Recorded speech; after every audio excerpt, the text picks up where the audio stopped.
Hey, what is going on, everybody? You already know it's Wednesday. It's 6:30. The 215 boys are in the house. I'm Paul Spencer. Outside is the TOP, Matt Klein, and below right down there is Cowboy Dave Yarnell. Guys, I don't have my mask on this week. Yeah, where is it? Hey, good start. Hey, it's a good start. Listen, I don't have my mask on this week. Look, after last week's debacle versus the Commanders, I didn't want to show my face, but I couldn't breathe, so I had to take that shit off. But guys, I am here in the flesh. We are all here. Cowboy Nation's in the house. Let's talk about this victory we had last week. Can you breathe now? Are you good? I can breathe perfectly fine now, Dave. No mask. I feel good. Breathe a little bit. I'm not satisfied yet. I was going to say, how are you, Mr. TOP up top? I'm not satisfied yet. You're not satisfied yet? Be wrong. You're still got to prove me wrong. We did that once. We'll do it again. Yep. Bring it. Hopefully. But guys, before we get into what we're going to talk about here with the game here, Matt, you corrected me on Facebook when I forgot one of the quotes out there that the blue jersey curse, Yes. Wow. It's 0-7 versus Tom Brady. 1-3 on grass this year. Okay. One playoff win since 92 on the road. Can we shut the hell up with that shit? Yep. Put it to bed. For right now, yes. Right now, right. For right now, yes. But you know what? They proved everybody wrong this week. Yes, they did. All over. They definitely did. They definitely did. Mm-hmm. Real quick, we're getting a comment here. Joseph, what's up, fellas? You guys are a dominant performance Monday night. It was impressive. Can't wait this weekend's games. Best weekend of the year. I agree. I mean, this weekend we're looking at our game, which we'll get into a little bit later here. But hey, Joe, what's up, bud?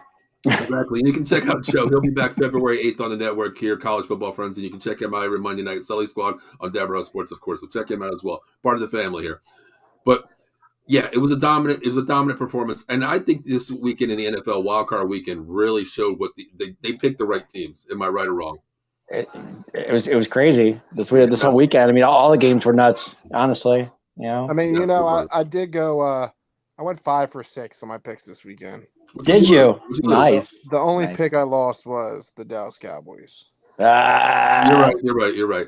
I mean, I know I said the prediction, but I did take him in 2 parlays. I took a +7 and money line, and I actually, and I'm not gonna lie, betting wise, it's not with my heart. It's with my money in my pocket. I did take Tampa Bay on one of them, but that was a money line, and I was like, holy shit! I'm glad I lost that $50. Fine with me, but. Let's get into this. Let's get into this real quick. Before we get into everything. Okay. Did you guys remember that? I mean, the Jacksonville game was insane. I mean, how in the world? That was wild.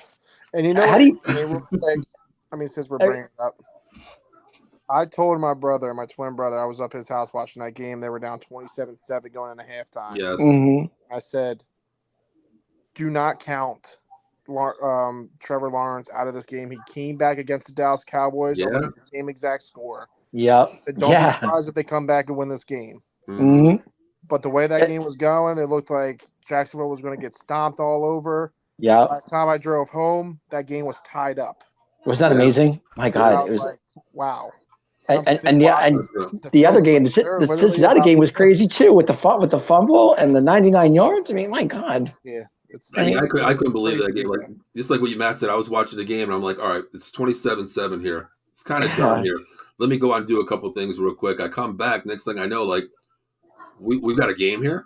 We got a game. Yeah. Like, well, I couldn't believe it. But even even with the other game, the Cincinnati game, my thing is if you're at the 2-yard line, why are you going to jump from the 2-yard line and try to extend the ball? Number one, right? Terrible. That's a typical rookie move. That definitely was. I can understand you're at the the half yard or 1 yard line. You got long arms. You get on top of that defender. You put the ball. You extend it. You got a touchdown. The ball breaks the plane. But my man took off at the 2.5 yard line. He did. He did. And he didn't even get past the 2 yard line. The ball was right at the 2. I don't get that situation, but I never saw a big man run so fast in my life. You know what? It's just as bad as Dak Prescott's playoff game last year against San Fran. Dead center of the field when we were on 7 seconds. You know what? We're going to talk about Dak here being what he did this weekend, of course, but there's a difference between what the Ravens quarterback did. The one word is rookie mistake. Dak's been in the league for so many years. It's fundamental football at that point. But last thing, I want to give credit. I know Miami lost, but that kid played a heck of a game. That third stringer did really well against Buffalo. I was impressed. I really was. I mean, they were in it for a little bit too. They were. They were in it the whole time. I mean, my God, and they just still had a chance to win. Right, the play clock was against was their enemy. I don't understand. Like, why aren't these coaches getting that? They wasted 2 timeouts off of big time. Delay of game. Right, so I'm saying the play clock was their enemy. I don't get it. I mean, it reminded me of a person I know. Terrible at time management. No, but this kid. I just give him credit, and it's not my first name. But I'm telling you, but they gave they gave Buffalo a run, and I was impressed. Buffalo this weekend were great. I mean, every single one of them. I was into every single game. It wasn't, how you normally get those top seeds against those bottom seeds, and normally it's a blowout. Right. Even like I know San Fran blew out Seattle, but Seattle was in it for a long time. They were winning at halftime. Yes, they were up by what? The entire time. Exactly. It only takes one turnover and one score, and then the momentum changes, and that's what happens. And that, and we all know that. I mean, one bad bounce the ball. It was not one game. I mean, San Fran by the fourth quarter, I was like, this game's over. Right. Because when San Fran goes up by that much, when San Fran goes up by 10 points or more, that game's over. Right. Exactly. There's no getting that momentum back. And that's what I'm hoping. We don't. It's tough. It's tough to come back from that. I'll agree with that, but. Some teams can do it, but Yeah, but every single game was a great game this weekend, and I no doubt every single one of them. Yeah, totally agree. I'm excited for this weekend. All these good games. There's good matchups. It's probably the best matchups in all the in both conferences. That is going to be eye catching, and everybody's watching these bad boys. We have teacher versus student, Andy versus Dougie. I think that's going to be fun. And I really do. Either way, I mean, yes, Kansas City has a great squad, and they're good. Their offense is great, and their defense, you know what I mean. But Jacksonville is coming to play; they got something to prove right now. Yeah, there's a thing called house money that they're playing with. Nobody expected where they're at right now. It's house money. I mean, these games literally can go either way. No doubt. There's Stacy checking in. You can check her out. Hi, Stacy. Go Giants. Hey, listen, I agree with you this weekend. I got to say go Giants. Hey, listen, gotta agree with that one this time. I mean, we all want the Eagles to lose, but it's going to be a good game. I agree. Eagles can't look past the Giants. The Giants are rolling right now. The past couple weeks, they are rolling. 100%. Eagles been off weeks. Sometimes, I mean, we know their last first seed bye, they went to the Super Bowl and ended up winning it, but that bye week sometimes hurts you. It's tough to go into Minnesota and win sometimes, Thank you, Stacey. Appreciate that. Definitely. Thank you, Stacey. We'll root for you. You root for us. There we go. So we can actually get that game to get those birds out of here. I don't think she's ever going to root for us. No, she won't root for us. That'll never happen. She won't. Yeah. She's probably on her like a six of the six pack already. So listen, if I was a Giants or Eagles fan, right? You would hope that the Cowboys would beat San Fran because San Fran's a very dangerous team moving forward. Mm-hmm. I think they're going to be a tough opponent. They're going to be tough to the Super Bowl. Just hang. I think we just got to hang. That's what Yeah, we know, Stacey. We know. Yeah, I mean, we'll get into all that. Right. We will. Yeah, but sure. I'm excited for this weekend. I can't. I just wanted to say that the games were great this past weekend. They were fun to watch. They definitely were. I agree with 100%. I mean, this weekend was one hell of a weekend where football was just. It didn't matter who you're rooting for. It was good games all the way around the board. And that's what the NFL is, I mean. And I hope that kid in the Buffalo game didn't. I mean, he got injured. I think it was the Buffalo game. He hurt his back or something. Oh no, it was our game. I hope he's okay. What's his name? Godwin's totally fine. He was released from the hospital today. I put on the Twitter account that he definitely was released from this morning from the hospital. Right, feeling great. He's just just has back spasms right now, but he has all of his movements in his legs and upper body. So that's good sign. Good sign. There's some people that are talking about that was a cheap shot. It wasn't a cheap shot. The only thing he did is he came around with his hand around the neck area, but that didn't pull anything. It was a legitimate hit, and he didn't lead with the crown. He led with the shoulder, and it just the way he moved that way, coming that way. Yeah, jerked his head. Yeah, exactly. It was. I don't want to hear that. I mean, I think the way Brady threw the ball to him too was kind of like it was like traffic. You know what? I do want to bring up real quick. I don't know, Paul. I'm pretty sure I sent you the TikTok that Tom Brady on that one interception that Godwin fumbled, but he got turned over and Tom Brady was trying to trip. Who was it that intercepted? Blank. Was it Bland? Bland. No, I don't think it was Bland.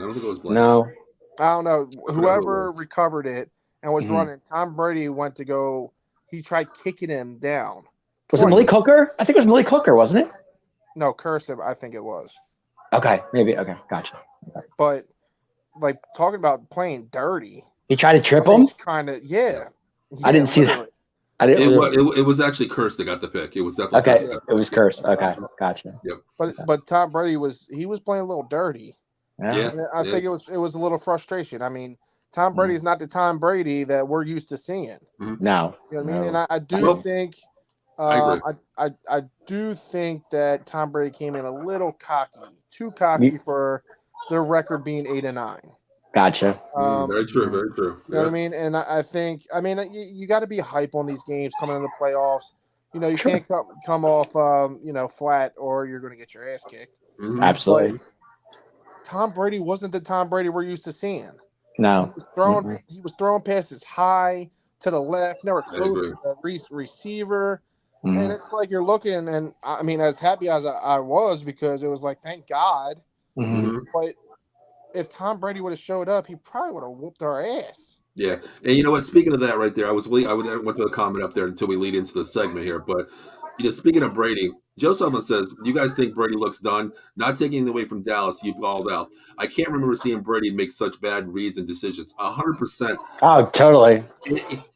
If you look at his progression over the years, I mean, ever since he won the Super Bowl with Tampa Bay, it's been kind of a spiral downfall. I don't want to put anything out there like, Giselle, the divorce. I don't care about that crap, dude. You're a professional, number one, playing the game.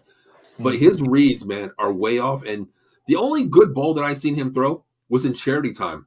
That strike down to Evans, and that was a deep ball. But it was deep ball. Yeah. He didn't take no shots like that all game. That's what I mean. And that tells me something. Like maybe his arm is not a little bit, like a limp arm or whatever, but there was no shots downfield. And you remember Brady, even with the Belichick system, the McDaniel system, it was a little dink and dunk, but you always took chances out there no matter what. We didn't see that this game at all. No. Right. No. Once or twice. I mean, he threw one to Julio, I think it was, in the end zone. That was late as well. That was late as well, Dave. I mean, you're charity points, your charity point at that time. I think if Tom Brady comes back next season, it's all about the money. I don't think he's looking at. I don't think he's looking at his career anymore. Did he get a? Did Fox offer him a job? Did Fox offer him a job? I think they did. It's on the table, but whenever he retires, he knows he's going to the booth. That's just a gimme right there, of course. Yeah, I think he knows inside he's done. I agree, 100%. But I do think if the money is right, he's not going to turn down no great contract. No, and I don't foresee it being a multi-year contract. I think it's going to be a year contract. I think the rest of his career is going to be a year-to-year contract. Where would he go? That was my question. He might go to the Raiders. I was thinking that too. Yeah, because he has his coach there. McDaniels is there. I was thinking the Jets reunion. Maybe the Jets. You know what? To me, the Jets are okay, but they're still in a rebuilding process. He's not going to go to a rebuilding process. I mean, if Devontae stays and Jacob stays, I think, and Waller's coming back healthy, I think the Raiders are an actual option for him because they're built to win now. They're not the Jets 3 or 4 years down the line. Or what if he doesn't want to move to Las Vegas? What if he wants to stay in Florida and go to Miami? I heard that. It's Tua done. All these concussions could prevent him from playing, or Miami actually keeping him around because he's injury prone. And if you think about this, just like let's go back to the Patriots days before we get in our game here. Brady with the fish? Well, no. Listen, here's my thing, Dave. Here's my thing. That's an option because if I'm him and I want to win now, one more year to win it all now, you think about it. If with the Patriots, his best receiver ever was Randy Moss 1 year. Randy Moss. Yeah. Okay. Yeah. Can you really? We can name the wide receivers that he had, but can you really name a sufficient A1 receiver? No, except for Randy Moss. He goes down to Miami. Good God, you got Waddle. You got Hill. You got Gesicki, and you got a two-headed running back monster and a defense. I mean, and they're willing to spend the money. You just went out and spent $50 million on Bradley Chubb in the middle of the season. You'll spend the money out there. Why not? Yeah. Why? If that's me, I'm calling him and say, hey, look. You got Tua. I can give you at 46 years old. I can play 17 games. He's 25 years old. He can play 5 games. He can't stay healthy. Bring me in. Give me an O-line. That's all I ask for. I can win this. I can win it for you. Yeah, Tua. And I don't shame. Miami's offense. I think their line's pretty solid still. I think so. Mm-hmm. Oh yeah, Mostert's a running back, right? Too, right? I think their offensive line's young. Don't they have Mostert's a running back too? Yeah, Mostert and the other guy. Mostert. Yeah. Okay. I'm just saying that. I think it's a valid spot for Tom Brady to go. Well, I was thinking Jets because they're up and coming, and I think maybe he would, he could work with that. That window. You're Tom Brady at 46 years old next year. You're not going to be looking for a window to win. You want that window now. There's only one. There's only one window in front of you. I don't see him going anywhere cold. Exactly. Well, he was with New England all those years. Come on. Well, that was a dynasty. He's older now. Right. I think he's tired of the cold. Right. That was a dynasty build right there. You're building your career. Now you're in the back half of your career. You want to stay warm. Vegas, Miami, Tampa, things like that. But Matt, going to what you said about Tua, we both coach, and when you have a running quarterback, it really is the mind about their arm. Tua puts himself in a position for a lot of sacks. Sure. He doesn't climb the pocket. He goes outside the tackles. Brady, what does he do? He stays in between that tackle box. He ain't going anywhere. That builds your offensive line. Exactly. That's why I think that would be a good spot for him as well. But put Brady back in the AFC. I mean, I don't mind it. I don't care where he goes, but I mean, I'm just looking at the best option. I say if he goes to the Dolphins, he's going back to the AFC. Oh, sure. Even with the Raiders, he's back with the AFC still. But sure. I mean, I think if I had a choice and I had my options there, you know what? I got the Dolphin on the side of my head right now if I'm Tom Brady. We'll see what terrific Tom's going to do. So. We'll see. Hell, you never know. He might just retire for a couple weeks. Or did we retire him? I don't know. I don't see someone like that. I don't see someone like that getting their ass kicked in a wild card game, being 8-9 for the first time in your career under 500, and walking away from this. I don't see that happening. Not Tom Brady. Not Tom Brady. No. Oh, okay. We'll see. No. I mean, I think he should have just stayed retired. I don't think he should have came back. Yeah. Coming back to an 89 season. Yeah. Exactly. But Tom Brady, you never know. Hey, you never know. But before we talk about our game here, since let's talk about, I'm not sure if I'd rather play you guys or San Francisco. That quarterback hasn't really tested. We won't get into that yet, Joe. We'll talk about that a little bit later when we talk about the keys to the game here. But that is we're definitely going to talk about that one there. Joe also said a good version of that can beat anybody. Let's I like that. I like that. Let's jump ahead real quick and let's talk about Dak. Is he back, ready for the playoff run? What do you guys sure think? Looked it on Monday night. I can't deny that. Well, let me ask you. After the first 2 drives, Matt, I texted you like, "Here we go again." I said this game's over. You guys got to stop jumping the gun on that. Give it time. Hey, it's early. It's early. My God, we weren't even 5 minutes in the game, and Mister texting me every 5 seconds. Come on, relax. It's Dave. Let me say something. Give Dak time. The only reason he got momentum was because of our defense. Thank you, defense. If Tom Brady would have traveled down the field on us on our defense and scored, that game would have been over. Maybe. No ifs, ands, or buts about it. Maybe. That game was over. I don't agree with that one bit, but go ahead. 3 and outs, 13 seconds. Thank you. I was going to say 13 1 seconds. yard. Thank you. Every team does that. Relax. No, absolutely. Dave, think about this. You're coming in on the road, okay? Regardless of what people say, 0-7, whatever. I don't want to hear that crap. That's beside the point. But you go in there, your first drive, you take the ball, you get the ball, first drive, pass. Okay. 13 seconds off the clock. 13 seconds. It's a 4-quarter game, gentlemen. Relax. I understand that, but you said no, you don't, early. Because you guys panic every 5 seconds every time he does something. What are we going against Tom Brady, the GOAT? Right. You cannot afford mistakes. Okay. Every team does it. You're feeling the defense out. You're feeling your offense out. It takes time to get in a rhythm. And once he got in a rhythm, he couldn't be stopped, guys. Come on. Oh, Dave. Guess what? Dave. Wait, guess Dave, what? Dave. That's all I keep hearing. Dave. Cowboy Dave. Dave. What? I hear you. Guess what? Did he not get in a rhythm? Did he not go down? He did his thing. What? You hear me? Yes. They do this if they have this start against San Fran, or if they happen to beat San Fran and play Philadelphia or the Giants, we lose. Okay. The momentum is a huge factor in the playoffs. I'm not saying it's not, but sometimes you got to feel out what you have with your first possession. What I'm saying is, if the Cowboys defense came out flat, there was no way we were moving that ball. We would the tables would have turned and Tampa Bay would have been all over us the entire game. It goes what Matt's saying there. I mean, you think about it, Dave. Not demeaning you, but you got to realize one thing: how the Cowboys play. We take the ball. I looked at a stat today. 81% of the time, we don't score on the first drive, and that's a field goal or a touchdown. Now, listen to the next stat. Don't get me started.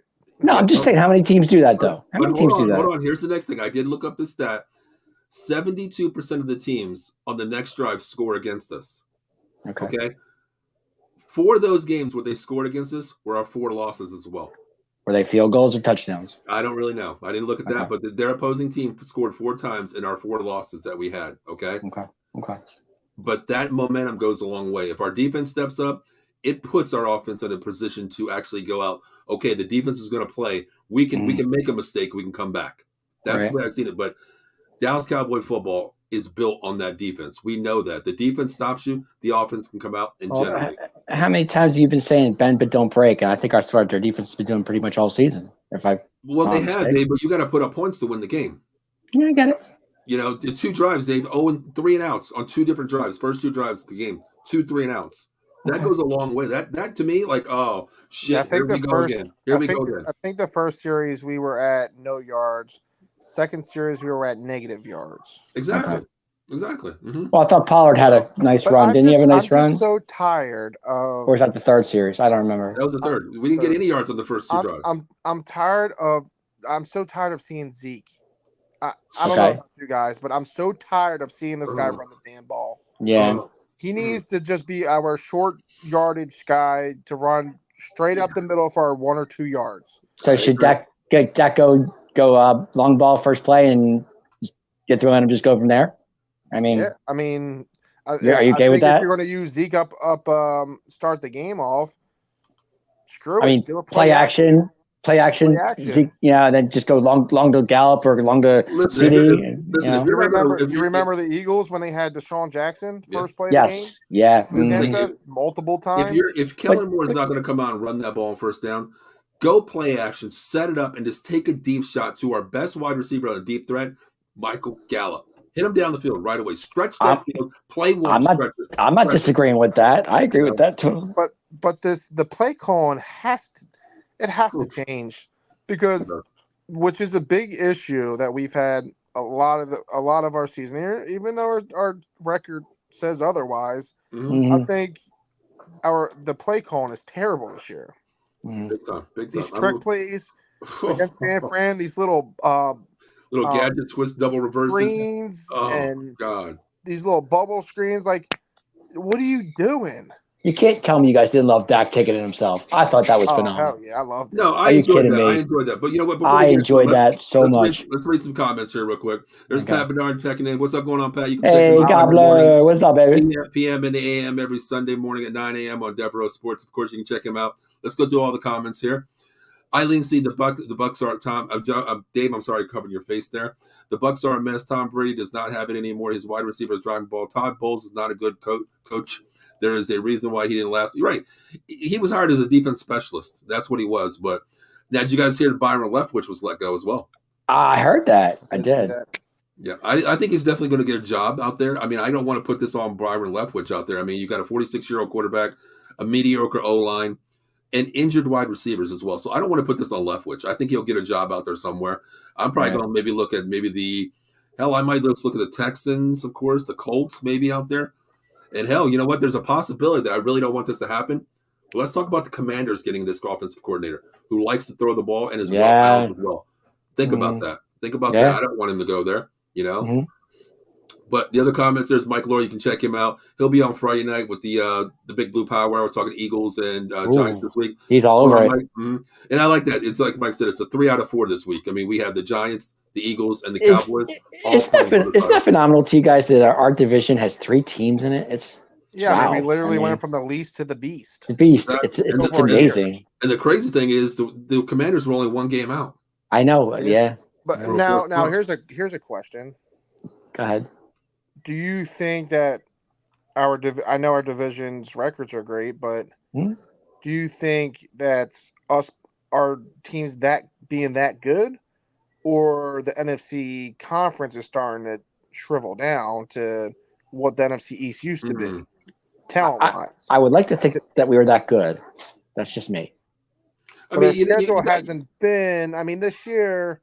I mean, the Eagles rolled. Much the easiest schedule all season. I mean, the Eagles rolled. Were they 14-3? No, that's what I'm saying. Though our division all has good records. Well, you know what? Going with what you said, Matt. I think I agree with you and I disagree with you because our schedule was kind of strong in the beginning.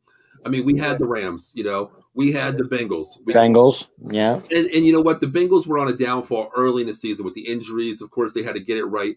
The Rams don't even know what the hell is going on ever since they what was up with them? What happened to them? It's just a tobacco with them. But you know what? I don't want to. But I want to say, if you can come out of the NFC East with a positive record, you got to play each other 4 times. 6 times basically. We came out 5-1 basically. I'm sorry, 4-2. 4-2. But that's a juggernaut in itself. If you can come out of there, but I do want to say, I think it is based on a lot of schedule, our easy wins. But then again, we lost to a lot of mediocre teams too. At that point, the Packers under 500, we lost to them. But I think the NFC in a general is taking the downfall. I don't feel so bad about the Jacksonville game now that they're the second round of the playoffs. I don't think that's that. I mean, I think I'm more disappointed in the Cowboys have given up a big lead like that. Right. That too. But I know when Trevor Lawrence came back and won that game, that started their jump into playoffs. Oh, sure. And they were motivated and they had a goal to accomplish and they accomplished what they had to so far. Were you guys shocked that he threw 4 picks and they still won? Yeah. And that's amazing. That's amazing to me. It was the total 80. I mean, Asante Samuels looked like a damn genius out there. 2 picks right away. But then you got to look at it, 180, man. Listen, Trevor Lawrence, you know what? I give him credit. They put him in a position to win. I watched the YouTube video where at halftime he came out there and he's like, "It's all on me. It was all on me. I'm going to make the second half. We're in this. We score. We're winning this game." And that's something in a second year as a quarterback you want to hear from a quarterback. Sunshine stepped up, man. He definitely is. But let's get through the rest of the comments here, guys, before we get into it. Pat Bernard wrote a book. Dallas defense came to eat. People were hoping that Tom Brady would shell himself old self. Dallas's defense is upgraded from the last time they saw the Bucs. I don't really want to call it an upgrade. I don't really want to say an upgrade because our defense was exactly the same. The only person who really picked up was Anthony Barr. That was the only difference. But the difference was... there was somebody else that stepped up. Van Der Esch. Let's talk about this before. Let's get into the comments before we get into this because I tell you, like LVE, we down him so much. Okay, he wants contract. That's why. Dave, we'll get into that. Hold on, let's get to the comments here. Going back to the Brady situation, Joe says Miami would probably be the best option. I agree with that. I agree.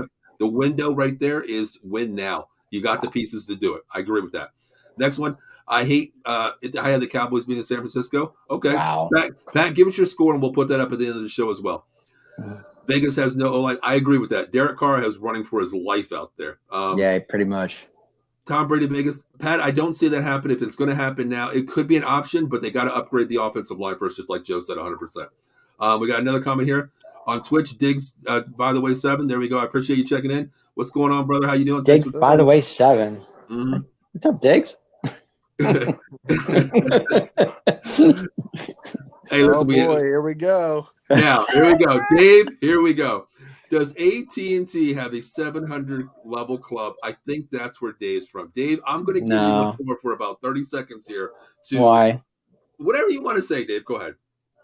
Why are you giving me the floor? Because of the comment. You don't got nothing to say to Patrick? Dave, he can't. Look, listen, this is a bottle of lemonade, but he had the hot sauce that's pouring on your neck on that one. Calling you a 700 level fan. Are you calling me a 700 level fan? Is that what he's calling me? That's what he's Let me put the comment back up there one more time for you, Dave. How am I a 700 level fan? I don't understand. Where is that? I don't understand that. I don't get it. Have the gobbler call in. We want to hear him. Yeah, what's he talking about? Dave, you know how I'm a 700 level fan. Dave, okay. Remember how last night we had the 200 episode show, and I asked you guys for the new debate show, who do you want to go against? You said I said Stacy. I think you just found a new person to go against right there. Who, Gobbler? Yep. No, I wish I was on that show last night, but I had a board meeting. No, I know. I don't need the floor for 30 seconds. I'm fine, guys. Really, I'm good. You sure? Okay. Right. I don't even know where. I have no idea where he's going with it. I really don't care. Who's saying it? Right, exactly. Gobbler, right. I don't think Gobbler is nowhere close to a 700 level. No, he's not. No, he's one of the dudes that keep it real. He takes maybe he's going with, I used to be with 700 level fans, people that I work with. Is that what he's going with? Like that I did with show with? But first I want to give Pat credit because I've known Pat all my life. Well, his life basically. I was much older than him, of course, but he's the one person that takes so much shit out there from other people. He does. Let me finish because he gives an honest opinion, number one. Okay. Mm-hmm. And we give honest opinion as well. That's why we're hated. A lot of people hate us for what we say, but you won't hear any shit come out of my mouth that I don't believe in, number one. And that's the way Pat is. He takes so much shit out there from other people, calling him, whatever, 700 level, whatever you want to call him. But the dude gives his honest opinion. And that's something I respect, number one. He does, So Pat, props to you, brother. Exactly. People doubt him on his predictions and his knowledge on. Oops, sorry. It's all good. His I'm taking off of my Yeti to drink water, but sound like a Brett Maher moment. the upright. Left or right, Dave? Where are we going on this one? Right, middle. Hit the post. No, but honestly, he's always given an honest opinion, and a lot of people doubt him and think that he favors the Cowboys at times, but he's just being real. Exactly. He's just being real. I agree. It's just tough hearing somebody that is honest about the sport or a team or a player. And they don't want to. I mean, it's typical haters. You know what I mean? We're used to it. Speaking of Pat, real quick, I don't know if you guys know this. I used to live 2 doors down from Pat. Like that kid lived in my house constantly every day. I think he spent more time in my house than I actually did, honestly. But he ate more damn food out of my house. I know than I did. I know that. You said he was always over for dinner, so. Oh my God! I'll tell you stories later. But let me ask you guys something real quick. What jersey do you think? Now I don't know if you guys know the answer to this. What jersey was the first jersey I ever seen Pat wear? I have no idea. You think I couldn't tell you. Or back in the day type. Back in the day. As a child, as a kid. Little Gobbler. Emmett Smith? Joe Montana. Tony Dorsett. Same team. Oh. Same team, Dave. Jerry Rice. There you go. Because I remember him saying he was a Frisco fan back in the day. He was rocking the San Francisco jersey when I first met him. That's a solid player, though. Jerry Rice. But he said he didn't go wrong with him. He was a fan with it, but he said he was a 49er fan back in the day. He was definitely a fan. But guys, real quick, there's more comments coming in. Don't disrespect our people out there. Let me go through the comments real quick here. Then we'll get back on what Matt talked about, the LVE situation. Let's talk about that real quick. But here we go. Sean Kilrain, what's going on, guys? Do you see them getting a tight end or get more? Do you see the tight end getting more? Oh yeah, let's talk about that real quick. Well, guys, we'll go to the comments, but we'll stop on each one and give us like a minute, and we'll talk about what you guys' comments are regarding the tight end situation. You already seen a topic we're going to be bringing up. We'll talk about it a little bit later. That dude Schultz. Okay, we'll talk about that. What do you guys see from the tight end positions to answer Sean Kilrain? God, I think our tight ends are going to be way more involved if they want to beat the better teams. Mm-hmm. I mean, they have a lot to worry about. But our tight ends, Schultz, he had 2 touchdowns against Tampa Bay. Mm-hmm. Ferguson, that's his name, right? Ferguson and Hendershot. Mm-hmm. Yeah. These guys are very talented. Yes. Tight ends, fast, big, strong, and can catch catch the ball. Mm-hmm. I think it's going to be tough because we do play a 2 tight end, 3 tight end at times, on certain formations that they still have to worry about. CeeDee Lamb, MG, T.Y. Hilton now. Mm-hmm. Agree. And now you have to worry about 2 or 3 tight ends that are still, not in the Travis Kelce era or talent wise, but could be dangerous like that in the future. Sure. Are Are you putting Noah Brown? Are you putting Noah Brown in there too, or not? No. Well, no. yeah, you still have not to worry about Noah Brown too. Mm-hmm. I'm just adding him in. I just wondering. Talent wise, no, but he's still a decent player. You still have to watch out for Noah Brown too because he can make plays. Mm-hmm. But the tight ends is our answer of making it far into the playoffs. Mm-hmm. And you know what? Go real quick, Dave. I'll let you go in a second, but let me reiterate what Matt said. You play to what your team you're playing against. When we play the Eagles, they're not great in the zone. I don't care if it doesn't look pretty how we move the ball, but when you play teams like the Eagles and against the Niners, I've seen they struggle against a tight end. When you run a 2 tight end set, that middle, once you take the roof off with Gallup, you run CD on a slant or a little go route or a little dig route, those tight ends come off the ball, especially after a chip. They are the best friend to a quarterback when you have 2 viable tight ends. Schultz, number 1. Hendershot, Ferguson. How many times did we see this year where the Cowboys? Where was he on Monday night? Was he in the lineup? I didn't even see him at all. I didn't even see him play actually. But I was going to say, was he hurt? I don't even know. I'm going to look at. We're speaking of the next subject. I don't know. But you think about it; those are the time situations where we need. How many times this year did we run a 2 tight end? Hell, we ran a 4 tight end set this year. Yeah, we did. Yeah, we did. And that was a jet sweep from a tight end. I've never seen a jet sweep from a tight end. You love that play. You said that. I remember you saying that. You know what? Hey, Kellen Moore he was thinking outside the box on that shit. He really was. You know? But that's the type of play calls that we need. None of this old ass double reverse, reverse pitch. I mean, these little screens. I mean, we need a better screen. We need a running back screen. You know what I mean? When they got all this pressure on us, but that's the type of plays we're talking about of like out of the box type stuff. You know what I mean? None of this little, double reverse stuff and all that. It doesn't work. Right, exactly. Real quick, we get into more comments. When I mentioned about a Pats jersey, Eileen said Michael Irvin, good choice. But Troy Aikman from Sean, but we do have him in a Romo jersey. I can bring that up next show. That's why I said Tony Romo. I thought that's exactly. But I respect that because he did lose a bet from me. That's something. And Joe Sullivan actually wore a Romo jersey as well. That's what 2 people I respect because I placed a bet with them, and they went out and Pat didn't have the jersey, but I brought in mine. Of course, we have a photo of that one, and Joe Sullivan actually did it as well. So talking about jerseys though, I lost a bet.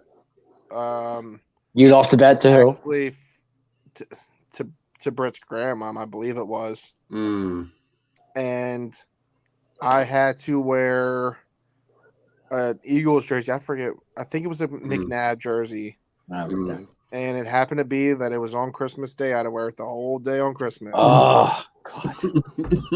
So there are pictures out there that are Merry Christmas to you. Oh, God. Oh, man. Then you got my wife saying, "You look real good in green." Please.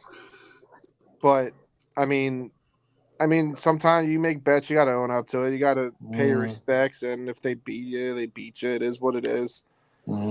As we do have one comment out there that somebody go ahead, Dave. Time out. Going back to the tight end situation that we were talking about earlier. I love the fact that Dak has options. I mean, like you said, TY, CD, MG, but Dak loves his tight ends. It's not even a question. I mean, you watch him. Honestly, I think every quarterback in the league should love the tight end more than any position out there. I mean, they're your best friends out there, no matter what. I feel like that's what the NFL is getting to, though. Right. It's starting to be a tight end league if you think about it. Sometimes the receivers. I mean, Dak loves he loves Schultz. We know that. That's not even a question. Check down, too. Sure. I mean, ball's not there. CD's not open. MG's not open. Let's get to the Fergie. The Fergie catch was awesome. That came out of nowhere. You did not. I didn't see that coming. But go ahead. Real quick, there is one person out there now.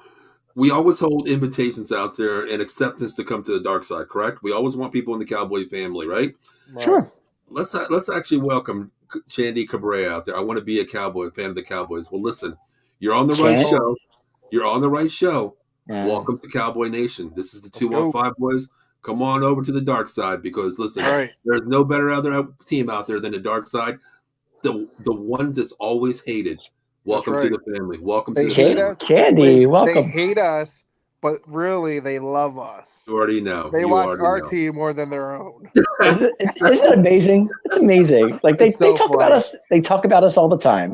Exactly. They tell us how much they hate us, but yet they it doesn't make sense. 100%. All right, let's get into the next comment. We're going to spend here's what we do. We're going to spend 2 minutes on each comment because there's a lot of comments out there. Thank you for tuning in. Oh yeah, there's a lot of comments. Guys, thank you for checking in. We appreciate it. People like you make the show for us. Otherwise, I can just call Matt and call Dave and we can vent 100%. So guys, thank you so much. But Sean brings up another question. It's Sean's floor right now. How is Parsons' hand doing? I don't think it affected him. It didn't affect him this week. He looked fine to me on Monday night. I think everybody can answer that question. Did it look like it bothered him? Exactly. The only thing I seen, I almost shed a tear when he started limping. My buddy, he was. But he almost had that pick too. He was there to that ball. Oh my God! My heart dropped though at halftime, and I see. And I tell you what, I got a little scared. Because I was too. Now I did put in that group chat that picture that I put in there. My buddy Stu, it lives near me up here. He was at the game, and that picture he sent to me, he was like, his exact words were like, "Oh shit, he can barely walk." Mm-hmm. And when I put that picture where he's like he has his hand down like that, I'm like, yeah. Oh God, no, not part. He's the motor. I want to say there's a generational player of your defensive captain. If he goes down, you're basically going to shit the bed. Number one. But to me, he's a generational player, but he's a generational player of our offense as well, because that offense feeds on what Parsons does. But it was so funny because I said to Paul, he's in the game. I see him. And Paul goes, you'd have to cut his leg off for him not to play. It's true, though. I mean, it's true. That's the player Parsons is. You go back to even the preseason. Remember the preseason game where he picked up the phone and it was Dan Quinn saying, "Okay, son, that's your last set. You're out of the game, Coach. I'm just getting warmed up. I want one more set, Coach. No, you're done." But he said take me out of the 4-minute mark. After the 4-minute mark, that's what he wanted. And Dan said no, not happening. I mean, I love it. I love his energy. I love his talent. I love him as a person. You know what I mean? I feel like he lifts our team up. Oh, you know what I mean? He confidence. Like, we got this shit. Don't worry about it. We got. I'm not a Skip Bayless fan by any stretch of the imagination, but 11 from heaven, I got to give him that. I do love that. I'm a fan. But the thing is with Parsons, with Parsons, he's such a generational player out there. Everybody feeds on what he does. Okay, right? He's just that type of guy. But you got to think about it. Nothing is going to take him out of the game. We already know that. No. Let's go back to the game where he begged McCarthy, timeout. I need a timeout. Yeah. I need a timeout. Let me catch my win. And what did he do? Almost came up with a sack. He did. Yeah. That is the type of player that, you listen to this dude because they call him the lion, the young lion. Can you imagine if Mike didn't? You know how much drama that would have started? This kid wants it. You could just see he wants it. You can definitely see that. You know. Let's get into the next one here. Ken Fry. The NFC top teams are really good, but there are mid teams that are trash. AFC top teams are really good, but they're mid teams that are good as well. He's referring to, Matt, what you said about scheduling. Are we that good in the NFC? But I agree. I mean, Jacksonville on point. Okay, I honestly didn't think they were going to win the AFC. I really didn't think they were going to. I thought it was going to be Tennessee, of course. The South. I thought it was going to be Tennessee. Every team out there is rebuilding in a process, but if you catch lightning in the bottle, the last back of the season, anything can happen, and we're seeing that right now. Look at the Giants; they were in it all season. They lost 4 straight games. We counted them out. I counted them out a little bit. What happened when they got healthy? The defense is finally healthy. Yep. They're putting Daniel Jones in a position to win with the RPO and Saquon, and the wide Hodges are stepping up. Slayton's stepping up. They're clicking at the right time. So look out. Would Jacksonville would have won Would Jacksonville would have won the division if they were 16 weeks, or did it matter to 17? It would have been an actual tie, but the tie would have went to Tennessee because the tiebreaker was. That's what I thought. I wasn't sure. Okay, just checking. Yep. So going into the 17th week, that gave them. I get that. That's why Tennessee sat against us, which the game we almost lost there. But I'm saying though, if week 16 would they have been champs, or would have been? I think it would have been to a tie like a conference record, and I think Tennessee would have had the advantage because their record in the conference was a little bit better. Okay, that's what I was asking. I wasn't sure. Okay. Yeah, but getting back to the talent on each side, the NFC and the AFC, I definitely felt like the NFC is not as strong as it normally is. True. You know what I mean? But did that prove in the playoffs, though? I mean, I don't know. Well, you look at Minnesota. Was Minnesota a fraud all year? I mean, did their record really stand for what they were? I don't think they were that good. I mean, besides Minnesota, I think every team in the NFC was pretty strong. Okay, you know what? Let's go through the comments and we'll come back to what that topic right there because I like that topic. All right, Dave, you already talked about this. Dallas trying to send Tristan DiCiani. Viz Caino. Okay, there we go. Okay, there you go. We'll talk on there, of course. And let's see. Yeah, they signed him to the practice squad today. Actually, it was today, this afternoon. Yeah, I just got the alert. Not too much. Okay. All right. What's Pat saying here? All right. Thanks for the love. I love you guys. Paul's like my pops. TOP is like my brother, and Dave, the Marty Jannetty yarn out. My main man. Oh boy, appreciate the love, Phil. Unlike he's getting me back for what I did to him. I don't wear glasses here anymore. Exactly, Pat. That's why you know we love you, brother. You're like I always call Pat my third child. He's my third child, no matter what. People know he's getting me back for what I did to him. All right, there you go. So real quick, the last comment before we get into that subject there. In your opinion, based on 4 games, what quarterback wide receiver combo you feel more comfortable building a FanDuel lineup around? Now, are you talking with the Dallas Cowboys? Is that what we're talking about here? Based on the 4 games, what quarterback combo you feel more comfortable building a FanDuel around? Feel more comfortable with? Now, Eileen, real quick before we answer that, in general, out of all playoff teams. Yeah, are we talking all playoff? Are we talking all playoff teams right now? Okay, playoff teams. Yeah. All right, let's answer that. Let's go 3. Let's go 1 wide receiver, 2 wide receivers, 1 back, 1 quarterback. Where are you going? Ooh. I mean, that's tough because the only. What did you get?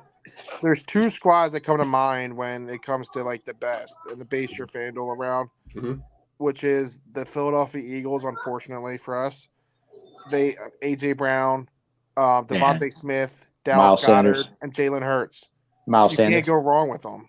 And Miles Sanders is but also San Fran. But is she talking about picking 1 player from each team, or we can go to different teams in the playoffs, correct? Well, how she was saying it was all Cowboys players, so I'm feeling like if she was I'm kind of confused on what she was because to me, I would never place a bet on FanDuel with all the same teams from the same situation. I couldn't do that because you're not the ball. There's only one ball. We could do it as 1 each. Let's do that. I'll go real quick. I'm going to go Jalen Hurts. Yeah. Okay. CMC, AJ Brown, CeeDee Lamb. Deebo Samuel's not up in there? I'm going to put AJ Brown and CeeDee up there first with CMC as a running back with Jalen Hurts on that ball. All right. I like your Jalen Hurts as the quarterback.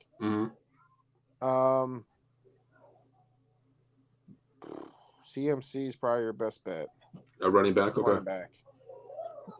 Tight end. Are we doing tight ends or no tight ends? If you want to do one, but I think we're only allowed 4 people, honestly. Let's see what the combo is. She only had 4. She had you know what? I'll take that back. I guess she had the quarterback wide receiver combo. Okay. So she has Schultz in there. But she has Schultz in there as well. Yeah. Well, technically he's a tight end, but he could be. Yeah, he could be. Okay. So if we're going off a tight end, I'm going to put Goddard. I'm going to put Goddard in there. I'm going Goddard if I have to put a tight end there. I would go Kittle. No, I'm going Travis Kelce.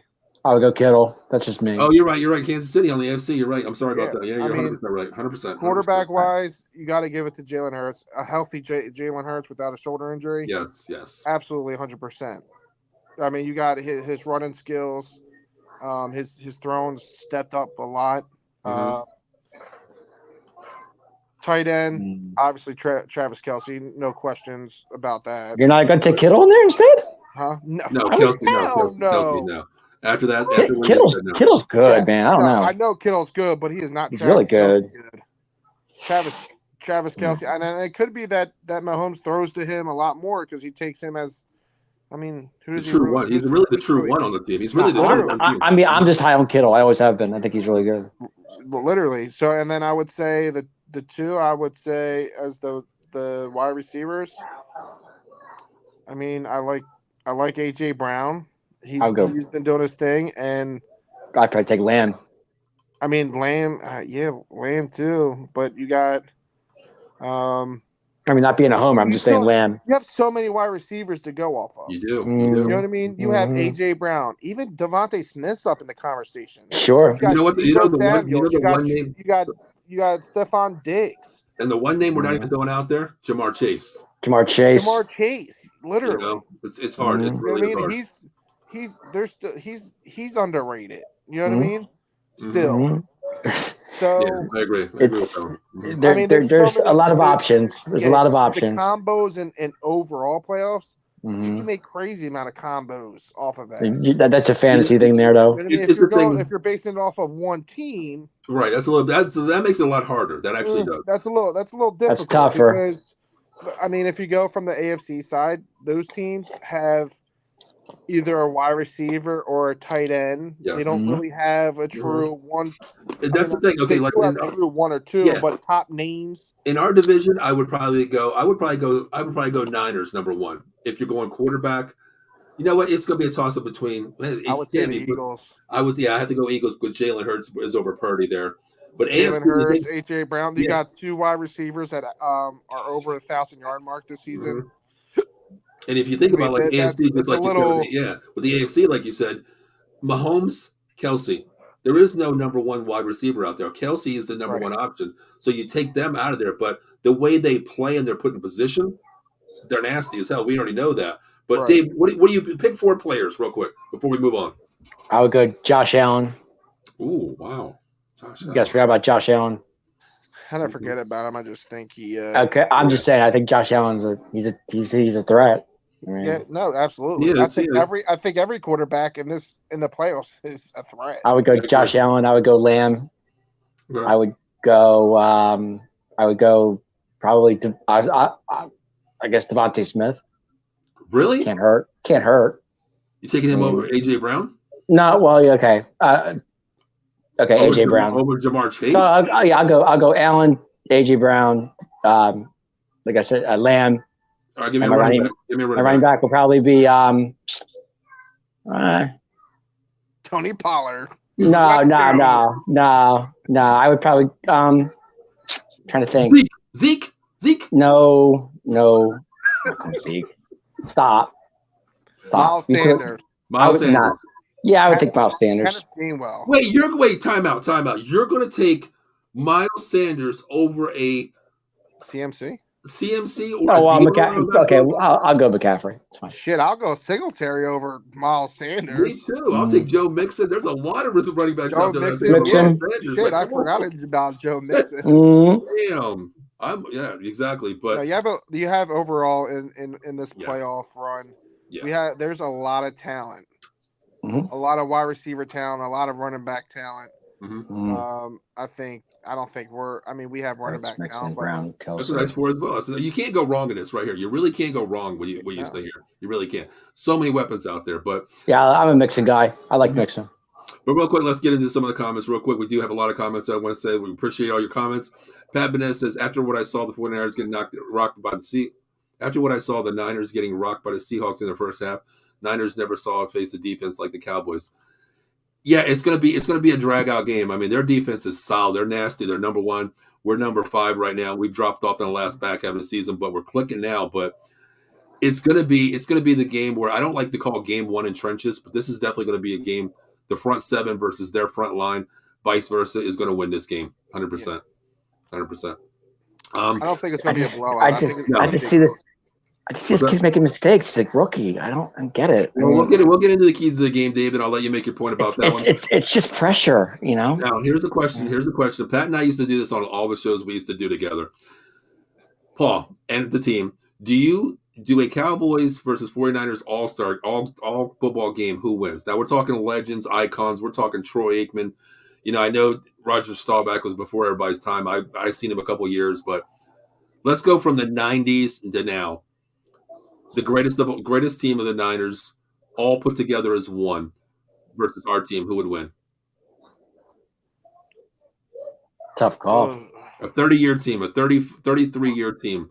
What team's Dion on? Everybody in their prime. Yeah, exactly. Yeah. What team is Dion on? Well, you can call because he was on both. If you regard, he played for both. I mean, listen, if you want to put him out there, I mean, I don't think that one. He's a shutdown corner, but I don't think that one man is going to be out there because they. I'm not saying. I'm just saying he was playing on both teams. Is what I'm saying. Right. I know he was. Yeah. I mean, I would take the Cowboys' offensive line over theirs back in the day. Of course. I mean, you have to go with that. Larry Allen, boys. Larry Allen days. I love that. Yeah. I think our running back's stronger too, to be honest with you, because we had Emmett all this year. I mean, I think you could put anybody behind that offensive line, and they can. That's what I mean. Yeah, but Emmett was Emmett. Come on. But looking at it, I think probably still have. Rice and Irvin. Yeah, I mean, you can't go wrong. I mean, listen, either way. I mean, it can go either way. I think we're pretty even. Moose is our tight end. Moose. Dow Johnston. Hello. That's a fullback.